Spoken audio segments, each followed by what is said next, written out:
Welcome to the Hourly to Exit podcast. I am very excited about my episode today. I'm so pleased to have Michelle Calcagni. We are LinkedIn friends and mastermind friends, and we have a ton in common. So this is going to be a lot of fun, our conversation today. But before we get started, I would like Michelle to, one, pronounce her last name for me again, and two, tell me about what's happening in your business. Oh, thanks so much. I'm so excited to be here today. So we'll get the hassle one out of the way. It's Calcagni.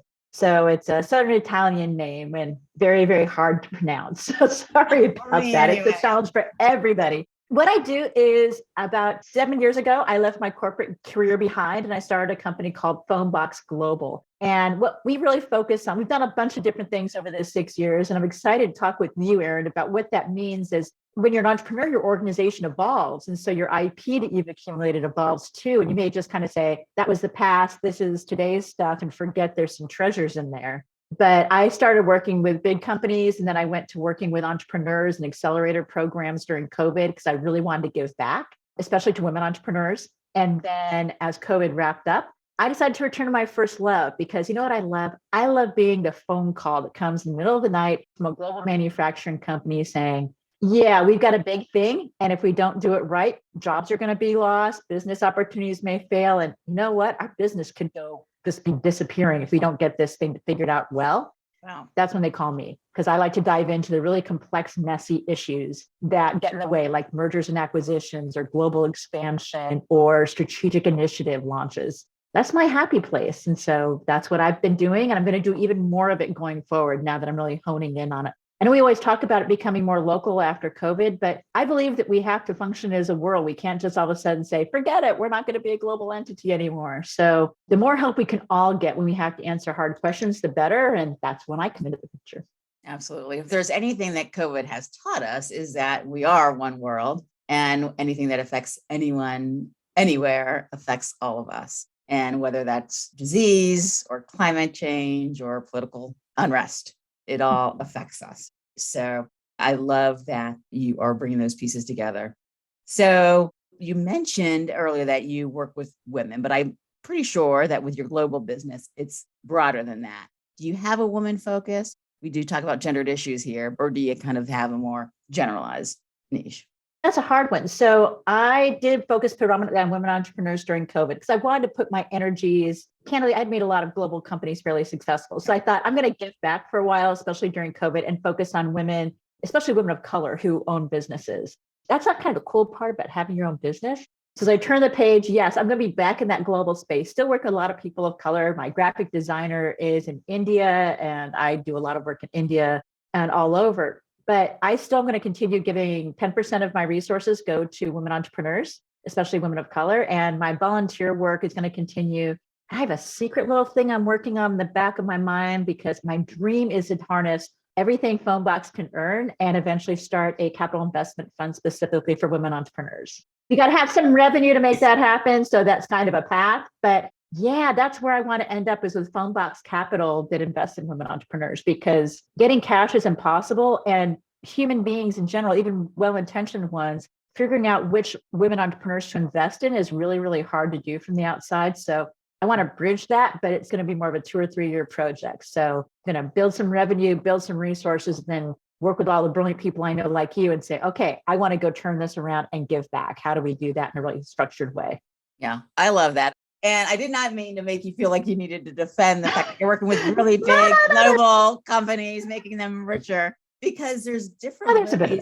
Yeah, there's different ways for us to contribute. One way can be those people who work directly with disadvantaged populations, or those who serve an underserved business community, or those who serve multinationals and use the proceeds from that, the income and the impact from that to kind of multiply the benefits or spread the benefits around to other populations. So there's many ways to do good, including making a lot of money. There's nothing wrong with making money. There's nothing wrong with that. Well, and a lot of times what's really amazing is the number of times I found myself being the only woman in the room. I mean, I'm sure you've been through that as well. I like these pictures of these acquisition activities or my leadership teams I was a member of, and I'm like, I'm the only one in a skirt. Yeah. or I'm the only Well, that one. never happens to me because I never wear a scarf. No, there you go. You save yourself the hassle. I was on a merger integration meeting once. It was a big, big, big merger. And I walked in the room and there were 20 guys and me. Mhm. And I thought, okay, yes, I'm going to do the work because that's what I'm here to do. But also, I'm broadening their perceptions of what a woman in this place can be, because I'm going to wear the colors I want to wear. I'm going to wear the shoes I like to wear. Mhm. And I'm going to tell you guys the truth. At the very least, one of the impacts I hope happens is that they walk away and say, okay, our leadership team is all men, which is ridiculously overdominantly true. Mhm. But you know what? When we have a chance to hire a woman, we're going to, because we've seen an example of one that works well with us. So hopefully, sometimes that the best I can do is saying, hey, at least you're meeting some people who are different than you. And maybe when you're doing the hiring, you'll remember that, hey, unfamiliar from you is not a bad thing. Right. No, every exposure. It's a battle. Every exposure It matters. does. It does. It makes an impact. Yeah. And so tell me who your typical clients are with your new focus.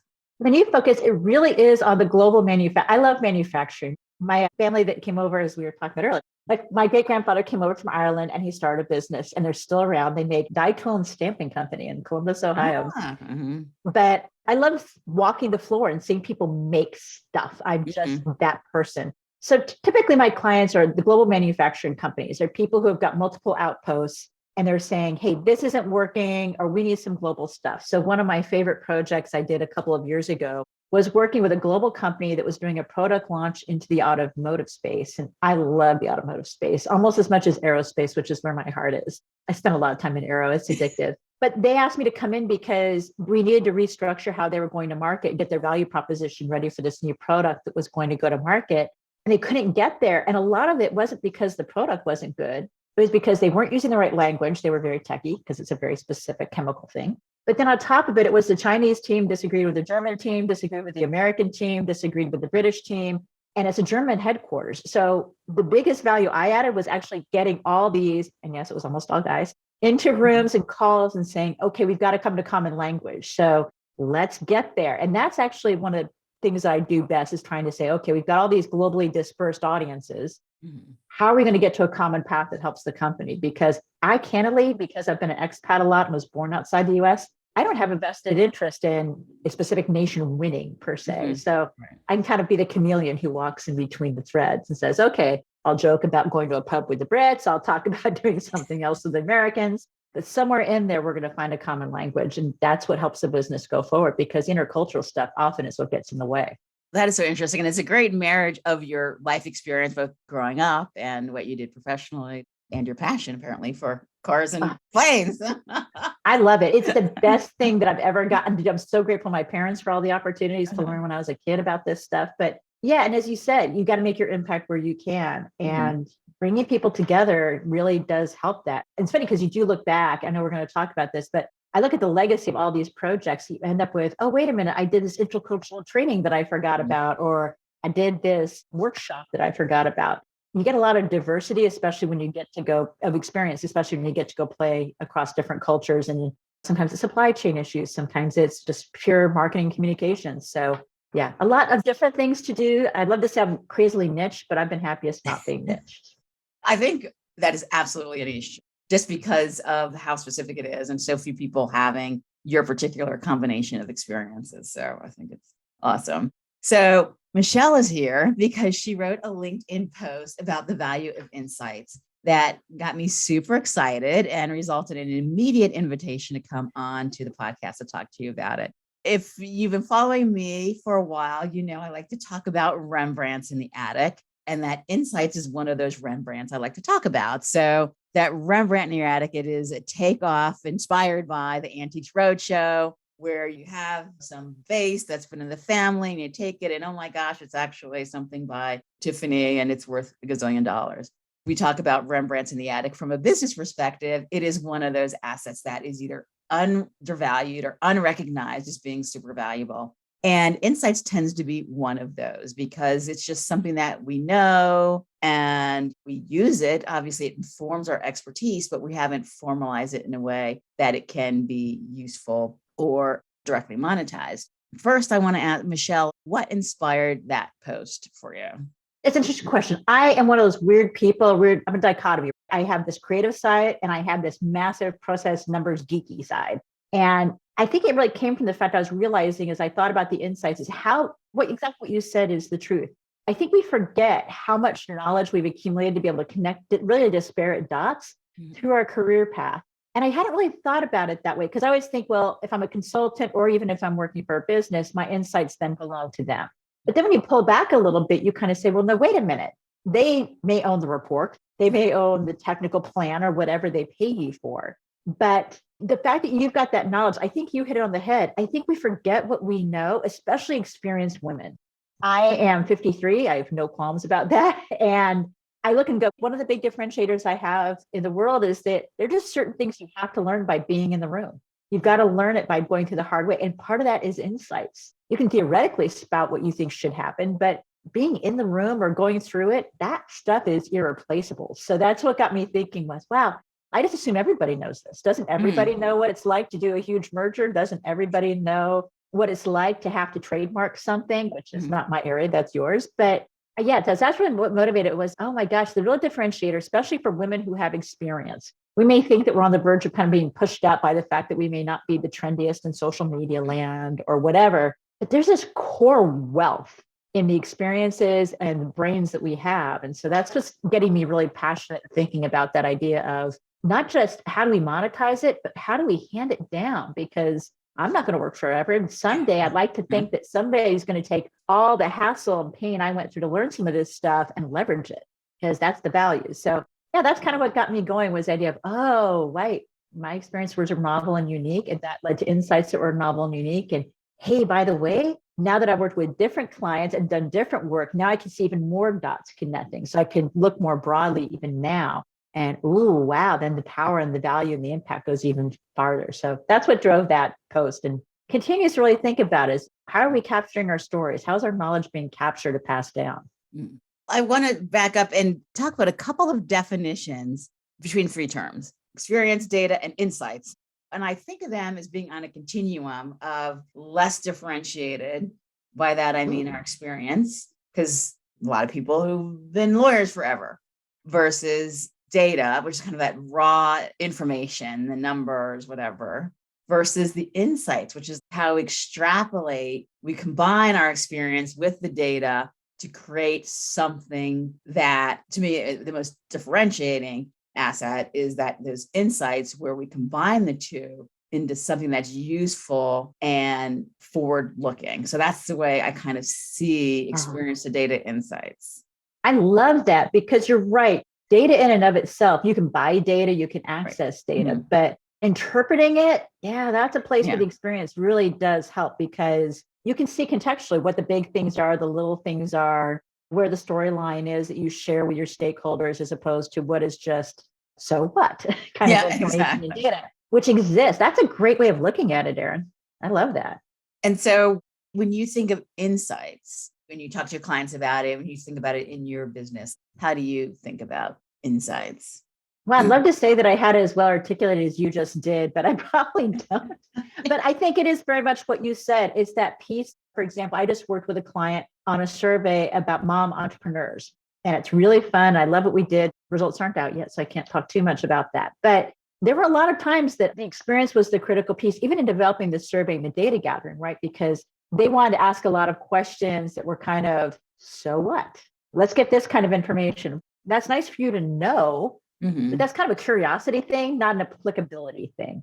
So I think that that's really where you see a lot of the insights, the data and the experience tying up together, is to say, well, let's not get caught up in just curiosity. My mother has her phrase to describe me as, I'm a ruthless pragmatist. I'm going to choose to believe that's a compliment from my mother. But I think that's true. I think that it is that experience that adds that pragmatic piece of the so what. So you know that mom entrepreneurs are working this kind of hours a week. So what? And for companies, okay, you did your employee engagement survey, you did your analysis, you got a lot of feedback about people feeling like processes aren't consistent or something.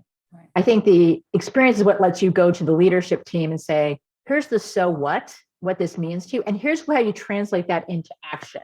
Because otherwise, it's like reading a BuzzFeed survey. Really fun to do on an evening when you're just kind of cruising the web, but it's not what you want to use to have guide your business. Right. I love the so what, because that is kind of really what it's about. And I think about, for instance, some what we call vanity metrics, like, oh, what's how many people are on a So many. newsletter list or how many likes on whatever.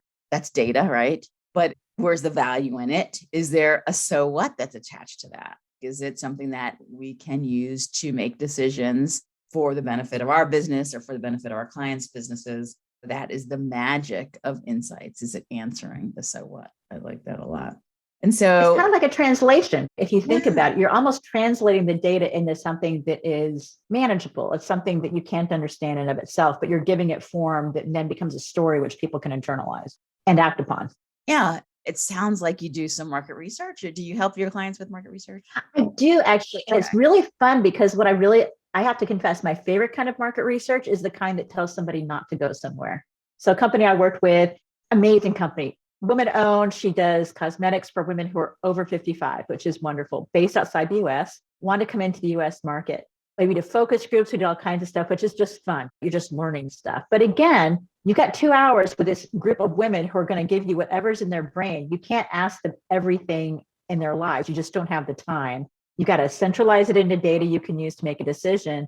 And then this recommendation was, you're not ready for the US market because look at what it's going to take for you to get here based on this focus group. You've got a receptive audience, but the geography is going to kill you. I mean, we're just a little bit bigger than England. But you're right. So the market research plays in there. I do a lot of diagnostics and analytics, but I try very hard, as you said. I don't do surveys separately of themselves. Like if somebody calls me and says, can you do an employee survey for us? Yes, I can. But 1/3 of the project is the survey. The rest is coming in and talking to you about what's your action plan? How's that going to impact it? Let me socialize this with your leadership team, because without that piece of it, it's just a quiz. Throw it up on SurveyMonkey and send it out. But that knowledge of what does this really mean to us and what do we do with it? Yeah, that's really critical. Yeah. There's a plethora of data. There's too much data. There is a ton of data. And it really is about like, how do we organize it and make it useful? When I think about insights and market research, I mean, insights is an industry in and of itself, but so few of us in the service-based side are thinking about insights. I mean, with market research, obviously happening all the time in the product space and in the consumer space.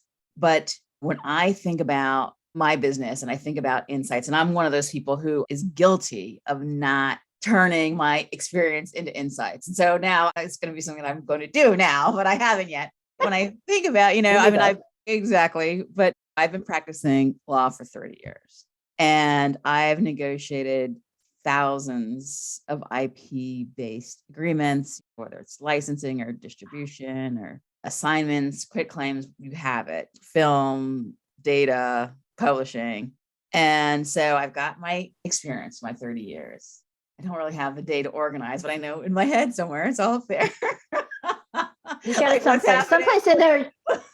You've got processes you don't even know use. There's something embedded to you. They're probably like, I put my makeup on this way and I do an IP thing this way, and it probably seems equivalent because they're just so baked in. Exactly. They're all tumbling around in there. And then there are the insights that I get from them. I've seen trends over those years. The ubiquity of confidentiality agreements, that's new. That wasn't 10 years ago. No, it wasn't like in order to talk to someone, you needed an NDA in your hand before you came to talk to someone. Or when someone was hiring you to do services, it used to be very simple. And now in order to get in the door, you have to sign their master services agreement and do all this stuff. And it's been this change. And so I have these things that I still don't quite know what I'll do with it, but I'm going to have to think about it. But I have never used it as a way, when I think about the questions that people ask me, if I meet someone new and you're having a conversation with them, they're asking me about, what do you see out there? What's happening in the space? They're not asking, how long have I been in business? Things like that. They want to know, what do you have that's different than the other person? And because I have staked out my space and kind of the licensing space, they want to know what I see there and what the trends are. I think for our audience of service-based people, of experts, they probably have something similar where they've been in the area for a while.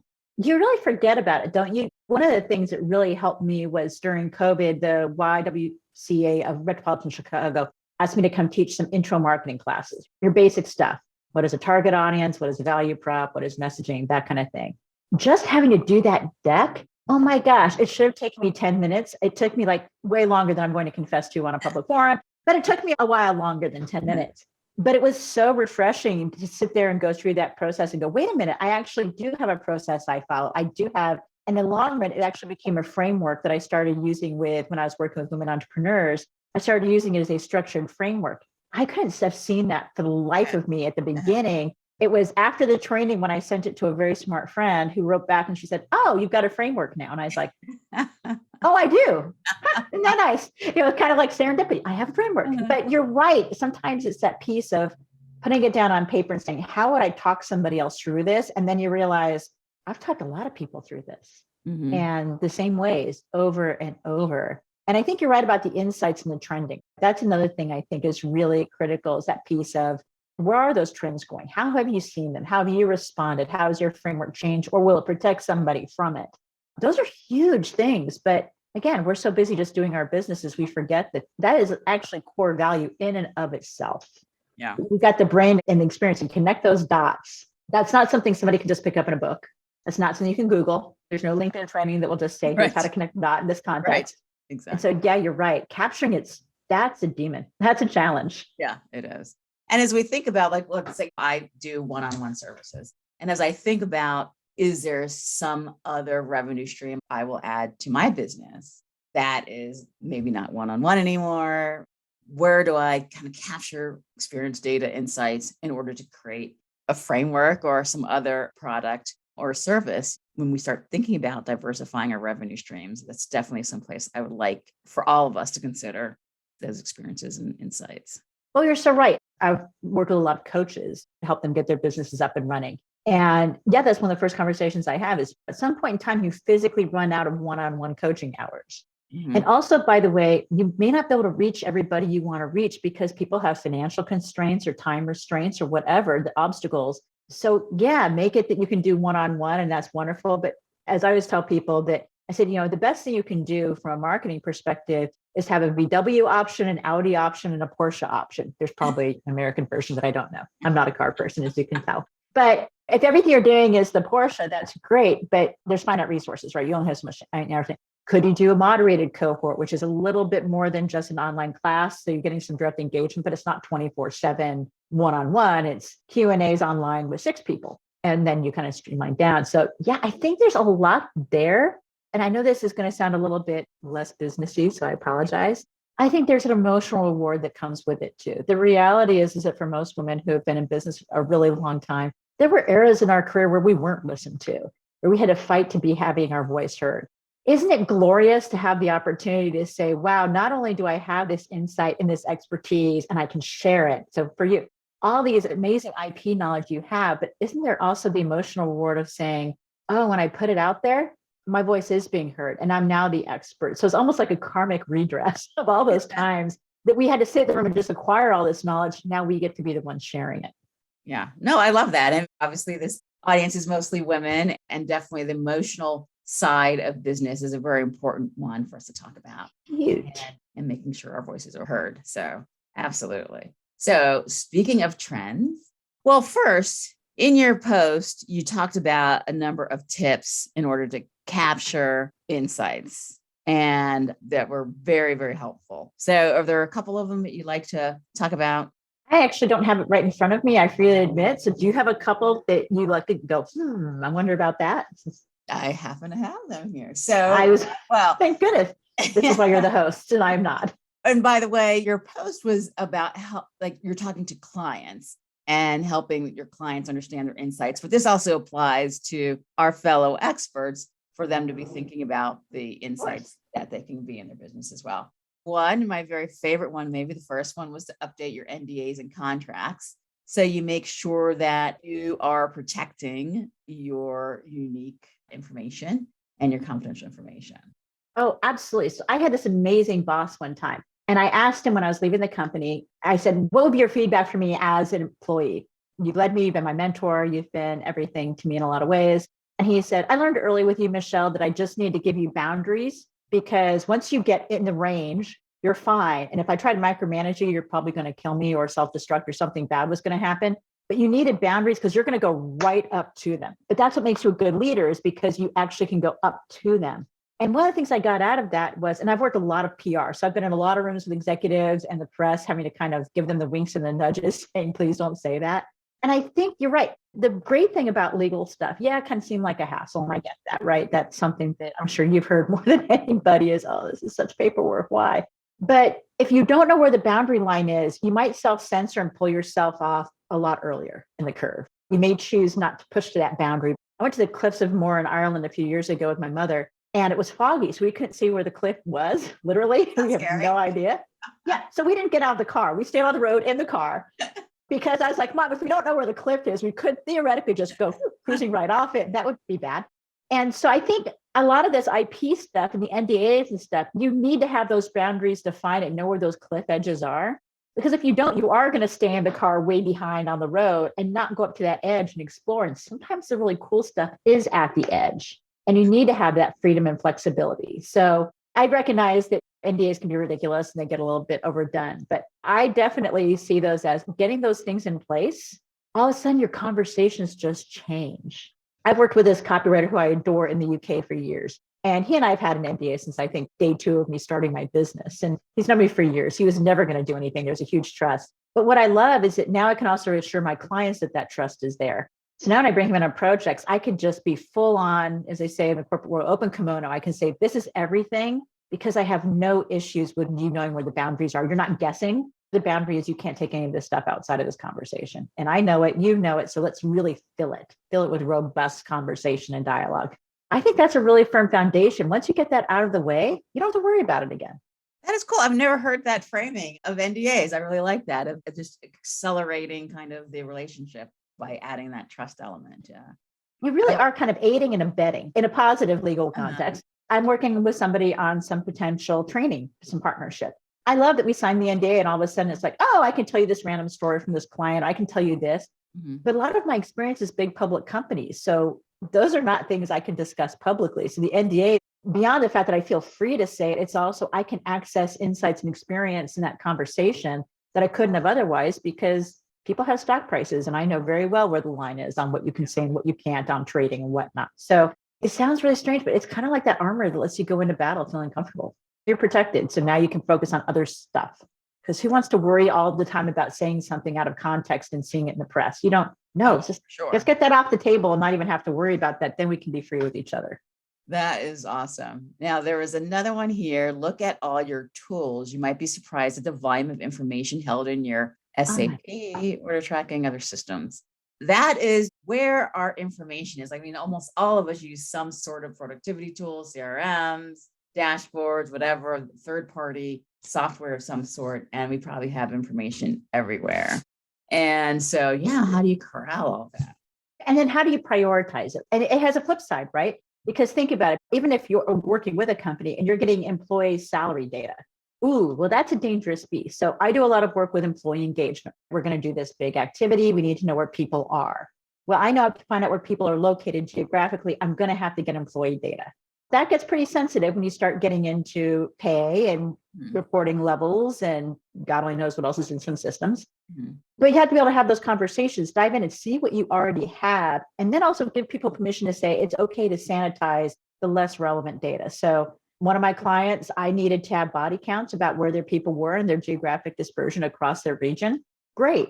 They didn't want to release the data to me because of the fact that it includes employee names and employee compensation levels. And my feedback was, yeah, but that is a major tool that you're using. I don't remember if it was PeopleSoft or something like that. You can download it and just delete those columns.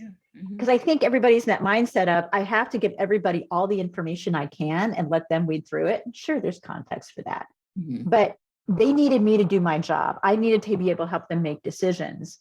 And by saying, look, I've seen what the whole option is and everything that's available. I only need these. I ended up with the answers I needed, as opposed to a no, you can't have all the data because it's too much. So I think that is a challenge. A lot of these tools, I mean, you see it yourself. If you're a service provider, you're doing your own marketing, you could spend decades in Google Analytics and never get anything you need out of it. That's one of the things I work a lot with, especially with women entrepreneurs that I work with, is pick your few key metrics that matter and track them. It's a rabbit hole. You can go down the land, like you said, obsessing whether or not your post got 5 connects or 5 shares or whatever every day will drive you clinically bonkers. Yes. And you also won't be able to make decisions that move your business. So a lot of these tools, the one I really see that people don't look at a lot is you've been through it, I do it. You're so busy doing the work that we don't always take a look back. One of my favorite things that a mutual shared colleague of ours, Sylvie Lee, suggested I do is look back at the projects I loved the most that I had done and look at their profitability. Mm-hmm. And I thought, oh, that's great, because I don't really look back at the profit.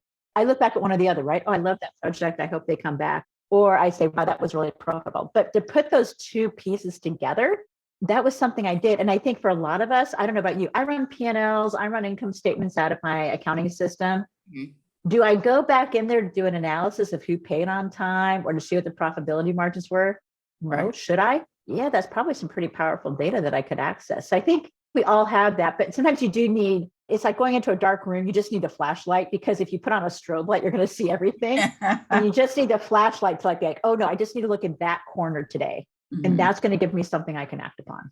Yeah, that's great. Yeah, I recorded an episode, I think last week, with Patty Block, who we talk about calculating profit on project levels, not just over your whole company, but you need to know what projects are profitable, what clients are profitable, what services are profitable, so that you are doubling down on those that are profitable and not so much on those that are not. She's so right. And that's the hard part, because I don't know about you, but if I finish a project that wasn't profitable, which let's not kid ourselves, we've all been there. We didn't scope it right. Something went wacky. Capturing that lesson learned is really important. Plus, giving ourselves a space to look back and say, okay, so now we're looking at different numbers. Now, like you said, maybe it's profitability.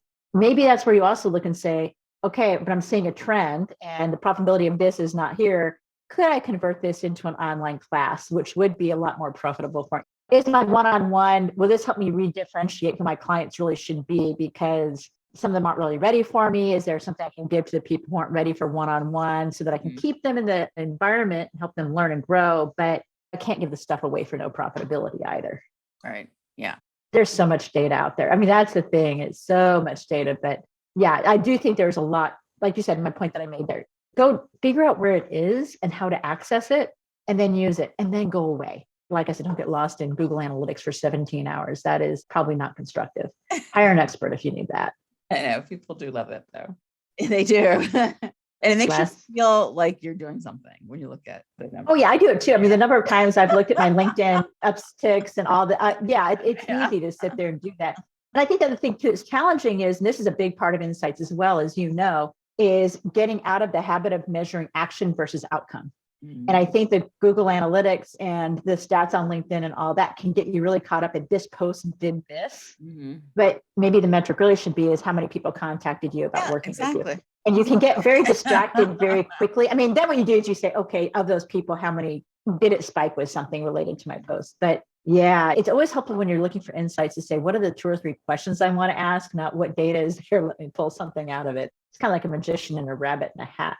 Yeah. So this is the Hourly to Exit podcast. Yeah. And so when we are here, we talk about building a scalable and saleable expertise-based business. So on the exclusivity side, we develop assets such as IP or our market position, something that we own exclusively that would be valuable to a buyer. And then the other is predictability. So we need to have independence from our owners, our founders, so that a buyer could look at that business and comfortably look at those numbers and go, yes, I can predictably continue the success that it's had in the hands of the seller. And so in the context of building a scalable and saleable business, where do you think insights falls into that journey? I'm going to pull back a little bit and then we're going to go in. Now, I work with entrepreneurs. I always say it's, when you start, it's like a Venn diagram. And the Venn diagram is one circle, because it's you and your business. And when you first start, there is no differential between the two. Yeah. And as you get bigger and grow, especially if you want to have an asset, I mean, if you're just doing it thinking, I'm just going to spin it down when I retire, that's different. But if you want to have a saleable asset, you've got to start pulling those apart. Oh, I like that. Mm-hmm. And I think because nobody wants to buy, they can't buy you for other than many ethical and rational reasons. They can't. Also, you want to go sit on the beach when you're tired. Right. So as you pull these apart, I think the challenge is where insights can fall in is the insights have to get out of you and they have to go over here with the company. They've got to reside there somewhere. And maybe that's a place where we can all help each other as women, especially where you can add a lot of value, Erin, I know, isn't that piece of looking from the outside in and saying, I know you think this is just something you know or something you picked up, but let me help you translate it into something that is actually a tangible asset, because this is what you get to sell. This is who's going to go on a beach. They're going to have to be separate at Yes. some point, and you're going to have to get there. So I think insights can play a big part of it, especially when you can. And I know this is the dream world, so I'm going to freely acknowledge this. And I do not do this myself. As much as I will preach it, I do not practice it. If you can capture your insights contemporaneously and archive them, and then you have the opportunity to go back and see trending, but you also see the evolution. So if you've done the same training for 10 different clients, say you're a great HR culture person and you've done the same values workshop for years. If you've kept them all over the years and then you say, I want to convert these into something really valuable and tangible because it can't be me, you're going to see how you evolved it over time. So now you're going to see how stable it is. Because I think that's what makes us nervous, is if I make it an asset, what if I change my mind about what it is tomorrow? Can I not change my PowerPoint deck? I'm the continually editing kid, so I'm not the best example. But I think if you can see that history and you can say, okay, this is now stable enough that it no longer is in my brain, it now is actually part of the company. And somebody else could pick this up and run. That's incredibly powerful. It's part of what the people want to get from the company, but they do have to get it out of your brain. And so if you can get in the habit of recording it as you go, I just redid my entire company archive. I do not recommend this for everybody, but I migrated from one backup system to another. I got to say, for the 4 hours it took me to download everything and re-upload it from the last 6 years, I think everybody should do that. I should have done it way more often because I'd forgotten what I did. And as I started looking through it, and I was starting to look through it with your mindset, Erin, having then read all your posts and knowing what you do, I started suddenly looking at it with, oh, wait, if I put it on with my IP filters on, suddenly I was spotting all the insights of, well, wait a minute, I learned this and then I did it again and I did it again. So now I can get the trending analysis. Oh, wait, I did this training 5 times in a row and now it's a framework. I don't know if I would have gotten to some of that. As much as it's not the most exciting thing, and taking a look backward, especially for a finite period of time, I think there's some great assets in there. I think you're exactly right. You got to get it out of the brain of the founders so you can make it be something tangible to buy. I think what you described is very exciting, just saying. It's wacky. You just don't realize, right? Because you're trying, and I'm sure you've done it too. I'm sure so many of your listeners have done that. If you look back over the last year, they're going to say, oh, I got a ton of stuff done. But they didn't have the chance or weren't motivated by choosing to migrate all their archive to something else. There's not that catalyst to say, hey, what if I look back? And my dream for me, for my business, and we'll see how it goes, but you'll see on LinkedIn how it goes as I report out, is that at the end of every year, I should be taking some time to say, yes, we made our profitability. Yes, I had a good life and saw family and friends and didn't have bad work-life balance. And what did I do over this year that now I look at it and I could reapply it to something else? And could that become IP? Yeah. I think dedicating time to that lens is critical, because then I can call you and say, Erin, I've got these diagnostic tools I use over and over. I use this over and over, and I use it over and over because I feel like I'm lazy. But what it really is you've developed great IP. Exactly. And efficiencies, and that increases the value to the client because they know they're going to get the results that they're going to get and they're going to be there. I think that's fantastic. I have a question for you if you want one. Oh, sure. Do you think sometimes, because I've run into this, you create a spreadsheet hypothetically so you can capture your insights. You're going to capture trending or whatever, but you think it's just a spreadsheet. Because I think what also gets in our way sometimes is the idea that that working document actually is IP. That it's got to be some formal PowerPoint presentation that's given to 800 people. Do you see a lot of that where the working documents actually have IP power too that we forget about? Pretty much everything that we do is IP, right? I mean, honestly, that's a big mindset shift we've all got to work on. Whatever we're doing, whether we're working in our business, creating tools for internal use, creating SOPs for clients or contractors, hiring contractors, or we're doing client work, whether they're going to own it or not, it's still IP. The fact that you don't own it doesn't make it not IP. That's huge. I know you said you're doing a live soon. Yes, this is what that's huge. As we're recording this, in a few days, I'll be doing a LinkedIn Live, just talking about like IPs everywhere, or the tools that we get from third parties, our CRMs or what. I mean, like Zoom, everything is IP, honestly. So it doesn't mean you have to obsess about all of it, but you should be mindful of it, that it's not just like, we're not only creating IP when we sit down to write a book. We're not only creating IP when we sit down to create a white paper or marketing materials. I mean, it's literally, if we are using our intellect, then we're probably making intellectual property. It's kind of what it is. You think that'd be so self-evident. So, but that's why we need people like you who can help us say, hey, this wasn't just something I came up with. This really is something tangible and sellable and valuable. Absolutely. Absolutely. Yeah. How you run your business is valuable. And so documenting that so that employees or a buyer can replicate your success, 100% required. That's fascinating. I hadn't thought about the internal processes. I thought about kind of the insights that I gathered for others. Yeah. But I never thought about the fact that when I started my business, I'd already run other businesses very early in my career. So I had a specific project worksheet that calculates profitability and estimates and tracks it all over history. I had never thought about the fact that that was IP. It was just, I have to have this spreadsheet so I can manage my business. That's amazing. Boy, you're right. You've got a treasure trove of things. Everybody's got a treasure trove. Yeah. I think too many people think of IP as the things that they sell, like if they're selling it somehow. Yes. Like that. But it's also all the stuff that's happening internally as well. And they get caught up on the work. I don't think of my working documents as IP because they're working documents, but I need to rethink that. If you have employees and you have them sign employment agreements, you want to make sure that you do that to make sure that everything that they're developing for the business that you own. I mean, it's for the most part, it's about ownership and control, that it'll stay confidential. And so it's not just about the stuff that's publicly available. That is true. Oh, I love that. I'm already thinking. Now you got me thinking about a ton of stuff, Erin. This is why I like your podcast. I always think like 15 other things I need to go track down or hunt down or put in place. So thank you. Yes, it's my job. It's my job to make people's to-do list as long as possible. I think. I'll take that. That's okay. I can live with that. So this is a very meta podcast as well. I'm a female founder of an expertise-based business that I hope to sell someday. You are the female founder of an expertise-based business. So are you building your business to perhaps sell it someday? You've really started me thinking, because in the long run, I do want to sell it. And the other thing that you've really sparked my thought about as I think about, I mean, I'm 53, I'm not going to be working forever.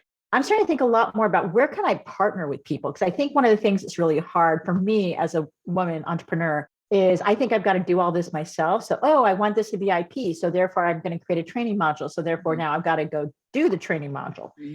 And I'm starting to really think more about the fact of what if my exit strategy is a little bit more about downshifting? What if it's more about I'm licensing, instead of me doing the training and selling it to people, I'm finding partners today and licensing the IP so that I still have the passive income, supporting me on my chosen beach. But I'm really starting to think differently about the whole idea of exiting ever since I started reading your post, because I guess I thought, well, again, I was stuck in that Venn diagram of me equals business. Right. Yeah. Eventually I want to sell it, but I don't feel the need to sell it all in one chunk the way I used to. Now you've got me thinking differently about maybe this part with the client services goes to this piece. Maybe the part that is about my future bucks capital that I want to have invested in women, maybe that goes to a board.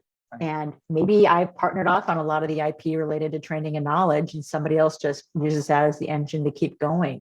You've definitely sparked me to think differently, because I really did think it was going to be a case of one day I was just going to turn off my computer and be done, pay my last taxes, and I was going to be off to the beach. But I definitely think that Funbox's assets have got life after me, which it should. Well, even if I never hire people, it still does.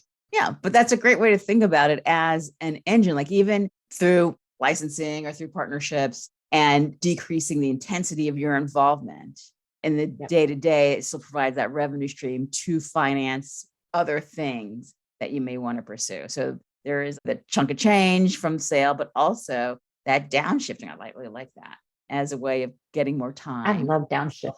And still having that revenue stream.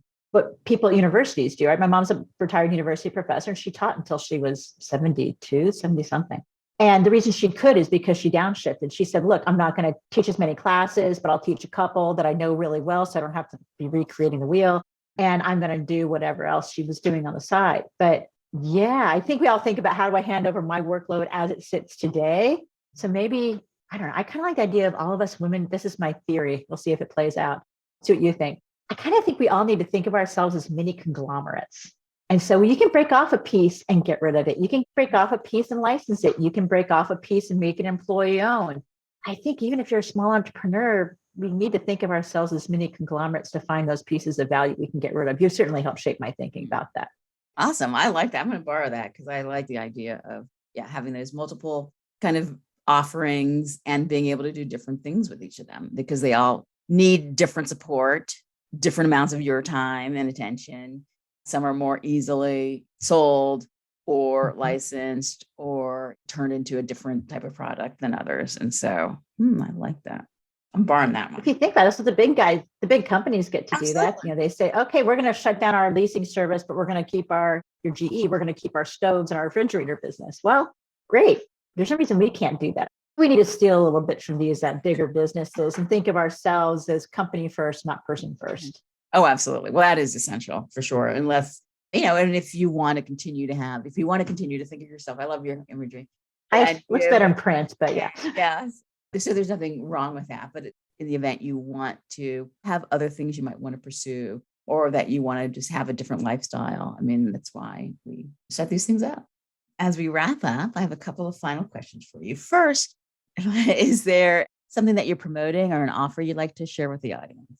I'm obviously very bad at obeying my own advice because I'm going to say no, nothing immediately. But what I'd like to say is connect with me on LinkedIn if you can, because I love hearing about what women are doing in business. And with my goal eventually of creating a fund that invests in them, I need to learn as much as I can and see as many different perspectives about how you think as I can. So that's going to be my big request. Connect with me on LinkedIn or follow me or chime in on a post because A, that makes me so happy because the world's better when we all connect. And B, because then I can learn and grow. And I think that matters. And you never know. Our networks are huge. We can all help each other. That would be my one that I would say. I don't really have a call to action beyond just connect. I love hearing from people. I love knowing who people are. Yeah. Michelle has very thoughtful posts, very helpful. So I encourage you to connect with her and follow her as well. Here at Think Beyond IP, we believe in creating an economy that works for everyone with an emphasis on getting more wealth in the hands of women. So is there an organization or person you'd like to give a shout out to who's doing some great work in that space? Yes, I'm going to break rules. I'm going to mention two. One is the YWCA of Metropolitan Chicago has some great stuff going on with their small business entrepreneurship program. And the things they're doing to help, especially recent immigrants and people in underserved communities in the Chicago area, because the reality is we need jobs in the areas of the city we do. It's not all blue. I love what they're doing. Another one that I really like is called Pass the Torch for Women, which is a fabulous name. They're based out of Indianapolis, so they're still pretty localized, but they really are focused on empowering women of all ages to get mentoring throughout their career journey, which I think is really great because I've been a mentor myself and it's been delightful. It's amazing talking to young women, especially young women of color who are graduating from college and figuring out what they want to do and hearing about their experiences.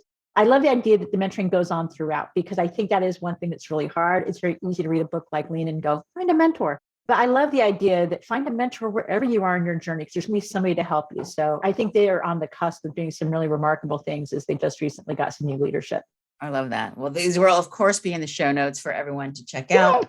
And so you did mention that you hang out on LinkedIn. Any place else where people can find you? I freely admit I am a Luddite. I have chosen to only be on one social media feed other than the ones that I do personally because I have young nieces and nephews who I would never know what they were doing in their lives if I didn't see them on social. But I'm on LinkedIn. I like that context a lot because it is the one thing as an entrepreneur that I miss is that ability to, walk through a food court and run into somebody from work and have a chat. And so I think LinkedIn is kind of my substitute for that. Yeah, I agree. I have a Twitter account just because that's what you did 20 years ago, whatever it was. It's still the same one. Oh, I've got one. And my LinkedIn just automatically connected to it, but otherwise it's Oh, go you. That's usually what I recommend to everybody who's starting a business, an entrepreneur. I say, go reserve your name in all of them just in case. But as you well know, generating good content is a huge time commitment. I'm always a fan of, pick a couple that work and use those well, and just make sure the other ones don't get taken by somebody that you don't want to have using your name. Yep. Agreed. Well, this has been such a delight. Thank you so much, Michelle, for being here. Thank you. This is great. I mean, I love that. I think you're a great example. I tell people this all the time. You never know. You may meet somebody in one group and then you meet them in another, and then you see them in another context. And that's how it is with you. So I'm so glad I got to be here today because I've been a fan for ages, and there's so much power emotionally and financially that comes from really recognizing the value you've brought to your career. We all deserve that. That is awesome. Thank you again. And everyone, please connect with Michelle on LinkedIn and we'll talk again soon. Yeah, thank you.